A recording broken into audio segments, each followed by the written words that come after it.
What's going on, gardeners? It's Tuesday, February 14th, and it is slowly warming up here on the southeastern coast of North Carolina, and my spring garden plans are in full swing. That's why on today's video, I'm going to share with you the 5 best plants to grow in your vegetable garden for long-term food security to feed you and your family. If you're new to the channel, please consider subscribing and hitting the bell to receive new video notifications, and check out our Amazon storefront and spread shop in the video description for a list of the gardening products I use and awesome custom designed apparel and other gear. Your support is greatly appreciated. When it comes to long-term food security, the 2 most important factors when selecting what to grow is calorie density and long-term storability, because you need to have enough energy to feed you and your family and sustain their health, as well as they need to keep for a long time, because all the calories in the world won't matter if you can't store them for long enough for you to eat them all. It's very common for us to grow greens in our winter vegetable gardens, and while greens are a great source of vitamins and minerals, they are actually very low in calories. A family of 4 needs something like 8,000 calories a day just to maintain their weight. I don't have 8,000 calories of greens growing in my entire garden, so if I had to eat strictly out of my garden, this wouldn't last the average family of 4 a single day. So we need to think about nutrient-dense sources of calories that we can eat off of all year long when we discuss food security. The first plant that we should all grow for long-term food security is the white potato. The white potato is perhaps one of the most misunderstood vegetables on the planet. The white potato is part of the nightshade family, so it is actually related to tomatoes, peppers, and eggplant, and it is a nutritional powerhouse. Not only is this starchy tuber very dense in calories, it's also dense in nutrients, and it can store for many, many months when stored properly in a cool, dry location, so it checks all of the boxes we need for long-term food security. White potatoes are something that not a lot of gardeners grow, and that blows my mind because these are literally one of the easiest things you will ever grow in your garden. All you have to do is wait for your white potato to begin to sprout, and you can start to see sprouts forming on the white potato right here. And eventually, those sprouts will turn into this, defined eyes, and once they start sprouting like this, you can plant them. Now, if you're serious about growing potatoes and you want to get potatoes now,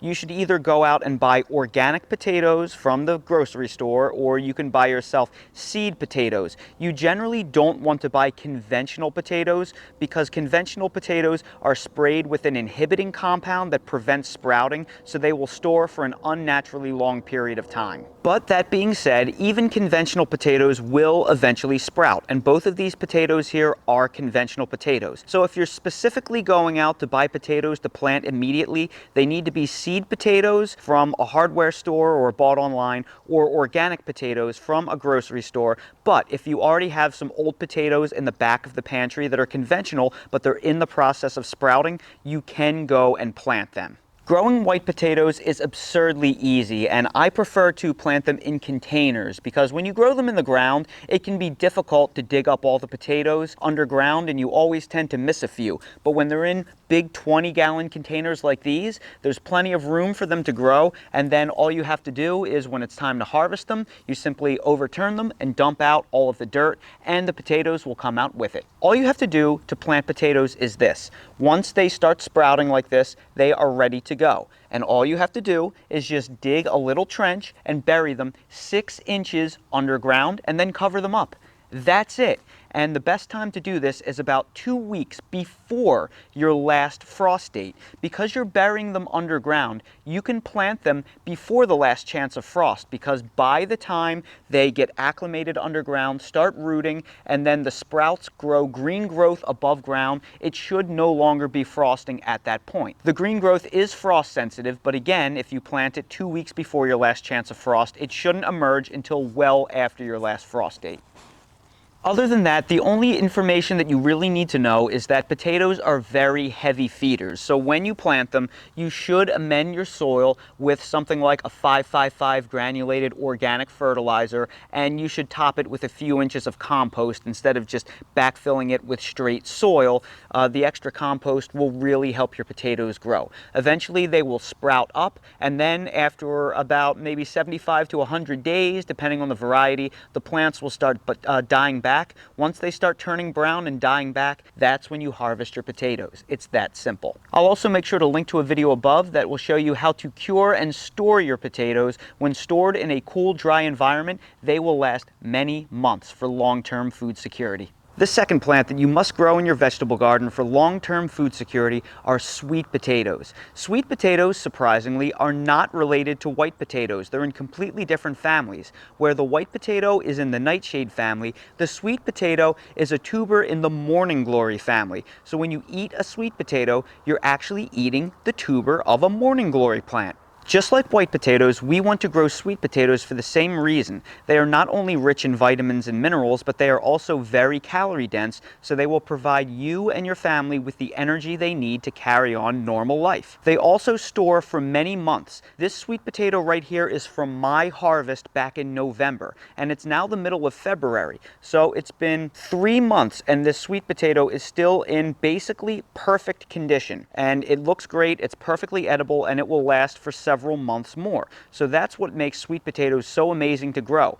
And they are also incredibly easy to grow, cure, and store. Unlike white potatoes, you don't bury sweet potatoes to plant them. I guess you could, but the best way to do it is to develop slips. And what slips are is they are individual nodes of sweet potato vines that you then cut off and you bury directly into the ground. This sweet potato right here is starting to sprout. And if I were to set this in moist potting mix, it would eventually root and these sprouts would grow into green vines. And that's exactly what I have growing on right here. This is a leftover Okinawan sweet potato from last year that I decided to overwinter, and the slips are starting to pump out on it. And all you'll do is you'll break off individual nodes of these slips once they're large and mature enough, and you'll plant them in ground. And I will make sure to link to a video above how to do it, because I have what just may be the most comprehensive guide on the entire internet on how to grow your own sweet potato slips. Now, just like white potatoes, because these tubers are chock full of nutrients, they are fairly heavy feeders.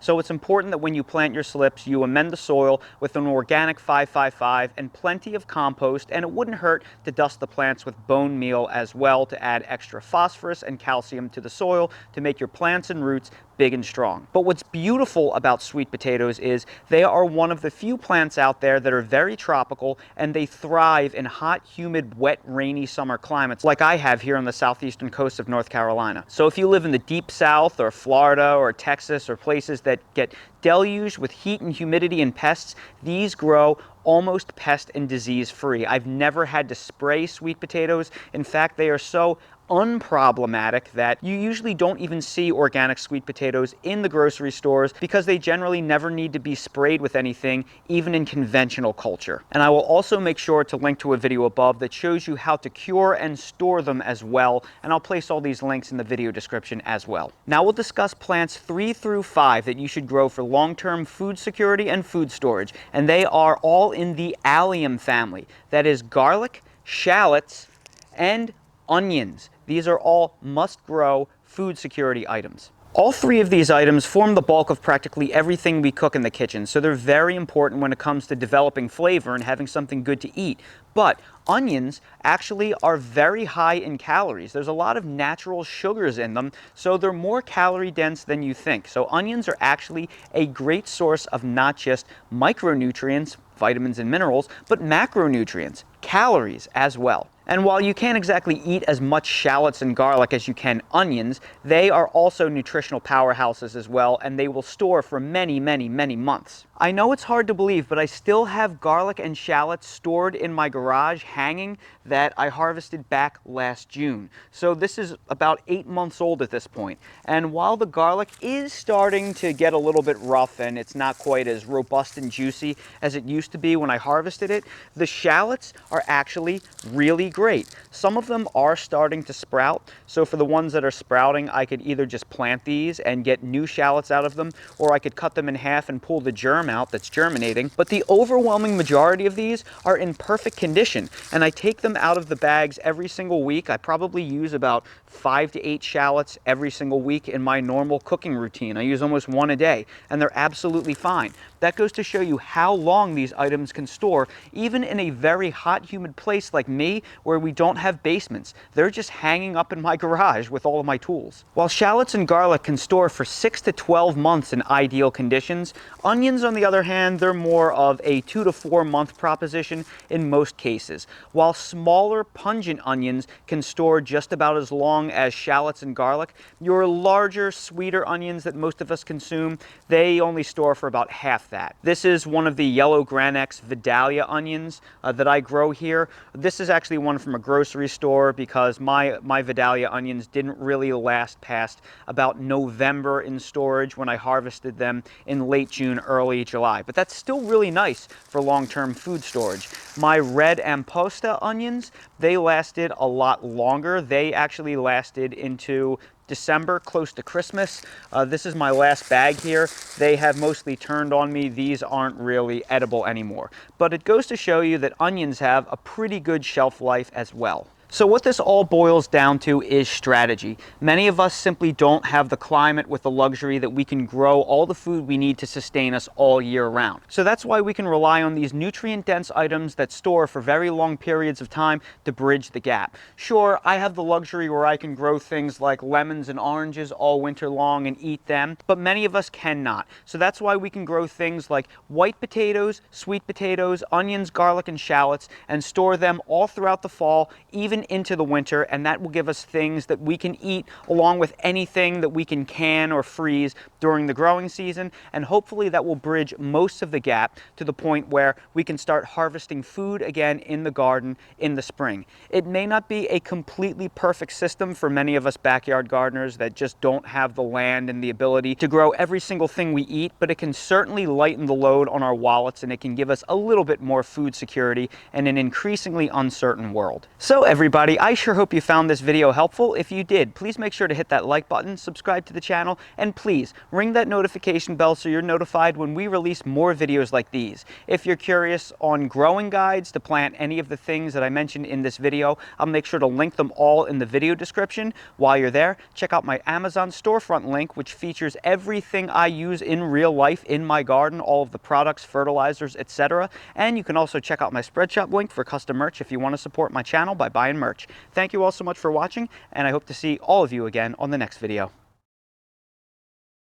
Hey Dale, it's the 15th of the month, and you know what that means. You have to get your monthly fartworm preventative. We have to give you your fart guard to make sure you don't get any fart worms. And I made a video on this last month, but I'm making one again because it's super important that everybody knows that if they have a dog, they have to put them on a heartworm preventative pill, because all it takes for dogs to get deadly, fatal heartworms is a mosquito bite. That's how they're spread. They're spread by mosquito bites. So all you have to do is have your dog get bitten by one mosquito, and they can die if you don't put them on a heartworm preventative. And it's super easy and super cheap. You just give it to them once a month. Now, Dale, be gentle.